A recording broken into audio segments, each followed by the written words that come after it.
crowd went wild. Woo! Actually, so I should stop doing that. You know, that's a sign of the devil.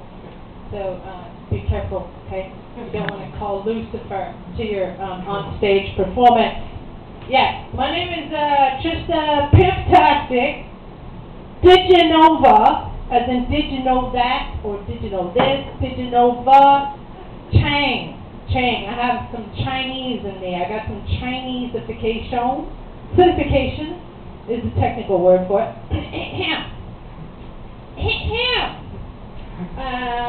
I have an adult children's story to read you that I wrote, and it's but maybe I should say like one joke first. What is the point of a penis with no hands? That's your own penis. It's a rhetorical question.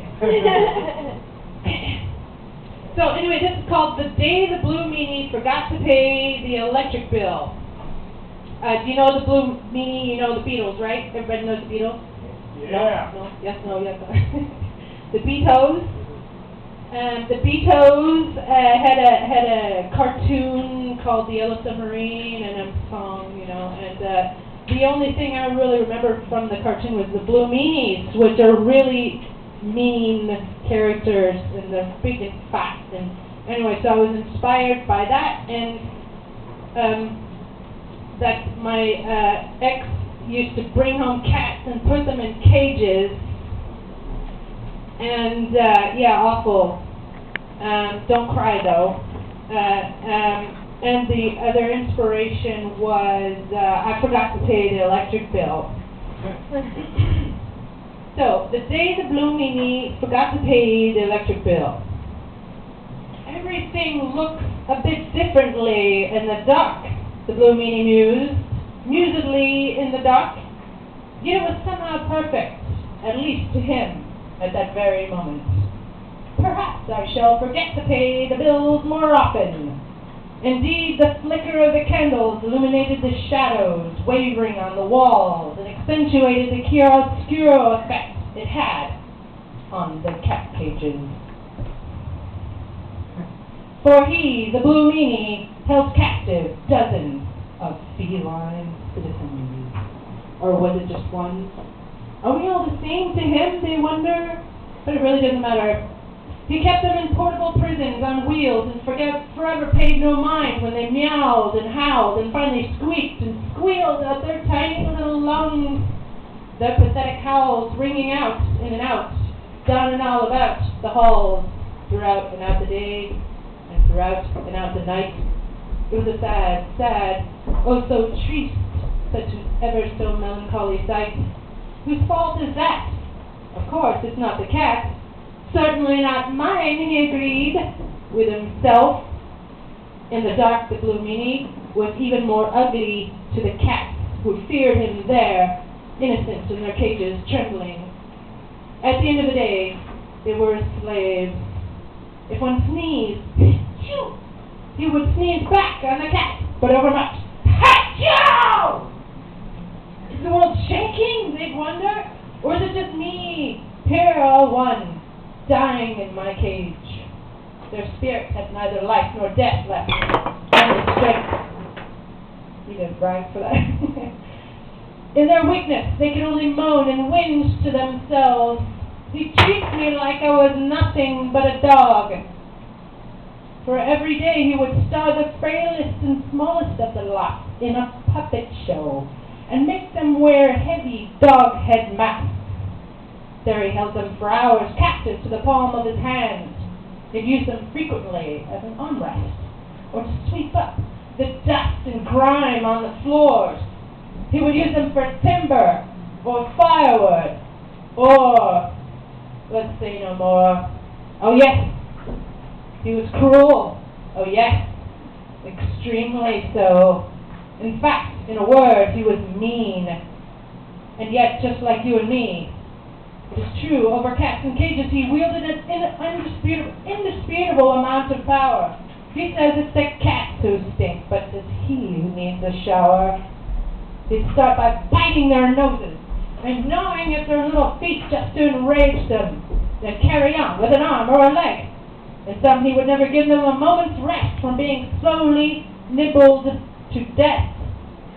And should they make a simple request, such as a drop of water, or something to eat, or chew, or just one tea biscuit, or a wee sip of his milk tea, he'd always refuse them and say, "Not a chance." Time and time again, then laugh at them, hee hee hee hee hee hee. More often than most, he would slap them with his whip in the shape of a great fist. He'd punch them and slap them for happiness, then thank them for asking, then giggle incessantly at his own politesse. Hee hee. Then the blue meanie would turn on his 9-inch heels and pretend as if in grave dismay, "I forgot to eat my digestives today for tea." That's actually like a fart sound. Then giggle unconscionably. "Or the grass is growing in my trees," would titter he, in a voice insensibly silly into his sleeves. And off he'd go to tend to his imaginary gardening. When a cat was faced with hunger, he, Mr. Meanie, would lure it as far out of the cage as hunger could get them. With heavy-lidded eyes, deep set and rimmed with red, they would reach out, scrawny, puny paw to get it, the scrumptious tidbit, but alas, he wouldn't give it. When the poor cat at last fainted from hunger, the blue meanie came back to marvel, flutter at the sight, snicker, and giggle insanely. Then he'd tiptoe and boot up to the unconscious, defenseless beast, slip a crumb under its lips, just so as not to die, then give it a kick with his cat spurs or a shove with a cat paw at best. You wouldn't want the snake to step on your shoes, even if it's only to ready you for the punch, which is stronger than mutiny, stronger than vice,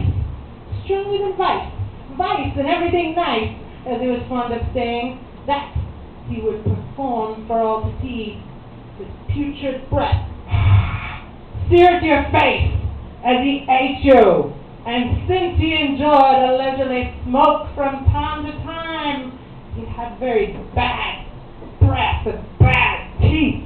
Poor beast indeed. Poor little beastie, poor fucking little cat. And when a good day's torture had he done, he would curl up with the greatest pink alarm clocks I'd ever seen in bed, on which he arranged a baby blue cat wax candle, flickering its way in a garbage can next to his head. He listened appreciatively to the grumbling and mumbling of his stomach.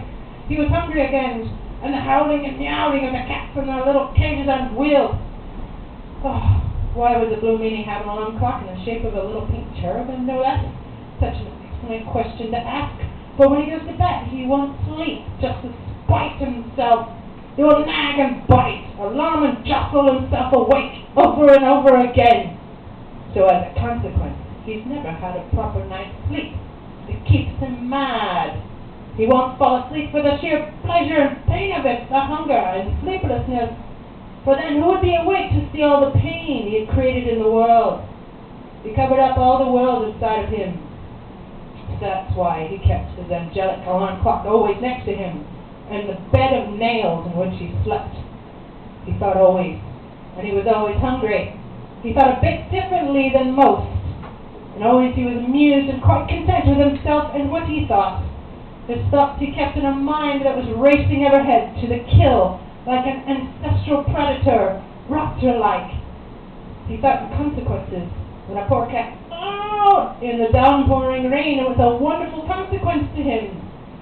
As a consequence, he often imagined them meowing their poor little heads off. The poor little things. Yes, they are poor. For while dining on cat dumplings with friends, he would be the last to say, "I want 9 more Mao Shui Jiao now." Mao Shui Jiao. Cat dumplings.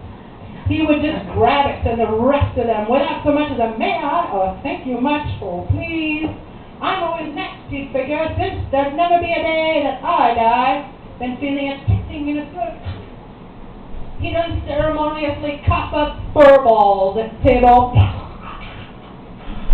and, giggling with delight, pat himself on the chest, pinch his cheek, emit the belt, and get back to it.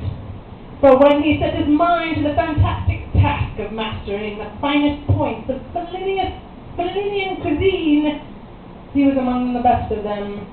As the light flickered where he lay in bed, again and again he wondered who he really was, until sleepy with satisfaction and exactly where he was in life, he would wish for and dream of the rain, and get it. He loved the rain. He loved the misery he created.